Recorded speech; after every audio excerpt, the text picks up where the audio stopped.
Hello and welcome. Today you will learn why we need to include a social sustainable development if we want to make livable cities. The first steps towards a sustainable development was the awareness of our relation with nature. Henry Thoreau was one of the first to sketch a romantic view on this relation between man and nature in his book Walden, or Life in the Woods. This was 1854. A century followed where nature preservation became more and more important, followed from the 60s of the last century by the environmental movement against pollution, the decreasing of biodiversity and the use of ending resources. The Club of Rome put out the following warning in 1972. We broke into nature's safe deposit box of fossil carbon, turning it into a wider range of fuels and potentially destabilizing the global climate in the process. The awareness of some was vital, yet it didn't change the world for the better. To do this, a new perspective was needed. We had to wait until 1992 at the Rio Earth Summit. The central conclusion of this summit was that human beings are at the center of concerns for sustainable development. They are entitled to a healthy and productive life in harmony with nature. So the ecological awareness first shifted towards an environmental awareness, and now people were included. The involvement of the layman, the well-being of the end users became central themes. People were part of the problem, but they are also the reason to find solutions, and they are the solutions. Let's watch 12-year-old Severn Suzuki at the conference in 1992. You don't know how to fix the holes in our ozone layer. You don't know how to bring the salmon back up in a dead stream. You don't know how to bring back an animal now extinct. And you can't bring back the forest that once grew where there is now a desert. If you don't know how to fix it, please stop breaking it. Here, you may be delegates of your government, business people, organizers, reporters, or politicians, but really, your mothers and fathers, sisters and brothers, aunts and uncles, and all of you are someone's child. If we start with the well-being of people, we take the perspective of the World Health Organization. In a livable city, we fulfilling basic needs of all and emphasizing the needs of the vulnerable groups. Basic needs are health and safety, being free from war and hunger. Linked topic is happiness. Emphasizing the needs of vulnerable groups is paying attention to children, elderly, the urban poor, disabled, etc. A child-friendly city is friendly for all. A city where wayfinding is based on the capacity of all people is more accessible for all. Environmental awareness of citizens is one step. Participation and co-shaping the sustainable city is another step.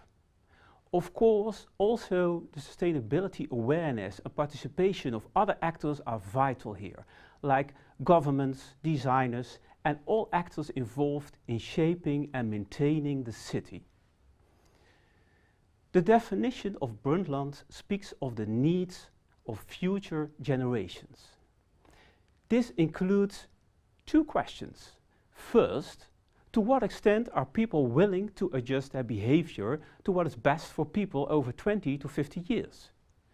Most people cannot oversee the impact of their behavior of today on their well-being tomorrow.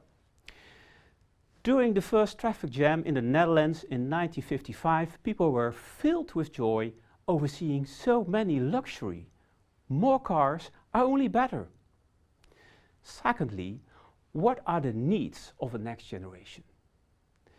This is why we emphasize basic needs. the common ground between this and next generations and between people here and people elsewhere. So livability is not about owning a car, but then what? To answer this question, we combine two perspectives on people-environment interaction. The first starts from the individual. What is his or her perception of the environment? Be aware, in this case, the environment consists of the city and its artifacts, the natural environment, including our climate, and the social environment. The last one is the most important for a city dweller. This so-called perceived livability is very determined by personal factors: age, capacities, salary, self-esteem, etc. It is vital to research the perceived livability, but it gives very limited handles to create a livable city. In the second perspective, we start with the environment, in our case, the city. So what may facilitate the well-being of the individual? We call this the presumed livability. We presume people like to go where other people are. We know people appreciate green and water in the living environment, and we know there are many environmental factors that can lead to stress. Stress may come from other people, from the physical environment, like from pollution, noise, but also from a poorly designed urban fabric. If we look at livability from a sustainable development perspective, we focus on the match between a person and his or her environment. We look what the optimal conditions are for the species, called human, to survive. We call this sustainable livability. Let us now look at the urban environment. A sustainable urban environment facilitates the following primary needs for all individuals, for this and for coming generations: health, safety, control over one's own life, a social environment, so-called quality of interaction, and contact with the natural environment. These needs in the urban environment are different from other needs, like for example, material prosperity. The last one is not explicitly related to the city, but vary per person, country, and depend on the world economy. To wrap up, a city that's loved by its inhabitants is a city that facilitates the needs of her inhabitants. Two sides of the same coin. The urban environment contributes to the well-being of people, and the very same people will maintain the city. So if you are out there, be aware to what extent your urban environment facilitates the needs for all. Is it safe? Is it healthy? Do you have any control over it? Can you interact with others? And is the natural environment present? Your awareness of these needs contributes to a sustainable and livable city.